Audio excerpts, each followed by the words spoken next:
Have you ever heard of a city where the living and the dead are neighbors? I'm not talking about a horror movie. This place is real, and it's one of the most unique urban landscapes on the planet. Welcome to Cairo's City of the Dead, officially known as Al-Kharafa, which means the cemetery. This sprawling necropolis stretches for miles on the eastern edge of Cairo, Egypt. But here's the mind-blowing part. It's not just a graveyard. It's a bustling living community where hundreds of thousands of people live and work among ancient tombs and mausoleums. So, how did this happen?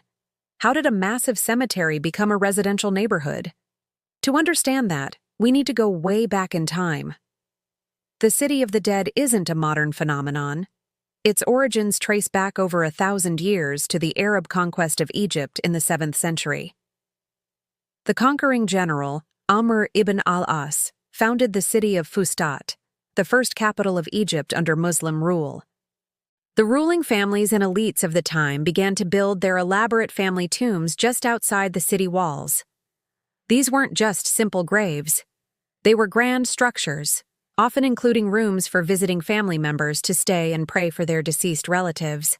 Over the centuries, as different dynasties ruled Egypt, from the Fatimids to the Mamluks and the Ottomans, each added their own monumental tombs to the area. The Mamluk sultans, in particular, turned Al-Kharafa into an architectural wonderland. They built massive, ornate mausoleums, mosques, and khanqahs, which were Sufi monasteries. These complexes were stunning, showcasing incredible Islamic architecture with intricate stonework, towering domes, and elegant minarets. The necropolis became a place of prestige, a final resting place for the rich and powerful. For centuries, Al-Kharafa was primarily a place for the dead and for those who came to visit them. But things started to change in the 20th century. Cairo was growing at an explosive rate. A massive wave of migration began, with people from rural areas flocking to the capital in search of work and a better life. This created an intense housing crisis. There simply wasn't enough affordable housing to go around. The city's poorest and most desperate citizens started looking for anywhere they could find shelter, and they found it in the City of the Dead. The large, room-like tomb structures, which were originally built for mourners, became ready-made homes. They were sturdy, offered protection from the elements, and most importantly, they were free. Families began to move in, settling among the graves of sultans, pashas, and scholars. What started as a trickle soon became a flood. The population of the City of the Dead swelled, especially after the 1950s. The government was overwhelmed and largely turned a blind eye. Over time, an informal, yet fully functional community began to take shape. The residents, often called Karafin or cemetery dwellers, were incredibly resourceful. They tapped into city power lines for electricity and established their own water supply systems. Walking through the City of the Dead today is a surreal experience. It's a labyrinth of narrow alleyways winding between centuries-old tombs. You'll see laundry hanging on lines strung between mausoleums. Children play soccer in the courtyards of ancient mosques. You can hear the sounds of televisions and radios mixed with the call to prayer. It's a place of incredible contrasts. Life and death, ancient and modern, all existing side by side. The residents have built a complete society here. There are markets where you can buy fresh produce, butcher shops, bakeries, and coffee houses where men gather to smoke shisha and play backgammon.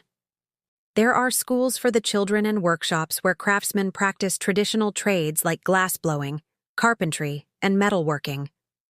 Life here is, in many ways, just like life in any other working-class neighborhood in Cairo. People go to work, raise their families, celebrate weddings, and mourn their losses. But of course, living in a cemetery comes with its own unique set of challenges and customs. The residents have a deep respect for the dead they live amongst. They act as informal caretakers of the tombs, keeping them clean and protecting them from vandals. It's an unspoken agreement. In exchange for shelter, they guard the history and heritage that surrounds them. Many families have lived in the same tomb for generations, and they know the stories of the people buried there better than any historian. There's a common misconception that the City of the Dead is a dangerous, lawless slum. And while it is an impoverished area with its share of problems, the reality is far more complex. The community is tight-knit, with strong social bonds. People look out for one another. And because they live so closely with history, there's a unique sense of identity and pride among the residents. They are the guardians of this incredible open-air museum. However, the future of the City of the Dead is uncertain. The Egyptian government has long had a complicated relationship with Al-Kharafa. On one hand, it's a UNESCO World Heritage Site, a priceless collection of Islamic architecture. On the other hand, it's seen by some officials as an illegal settlement and an eyesore in a modernizing capital city. In recent years, the government has embarked on massive infrastructure projects, building new highways and bridges to ease Cairo's infamous traffic congestion. Unfortunately, some of these new roads are being built directly through parts of the necropolis. Historic tombs, some hundreds of years old, have been demolished to make way for concrete and asphalt. This has sparked outrage from historians, architects, and conservationists, both in Egypt and around the world.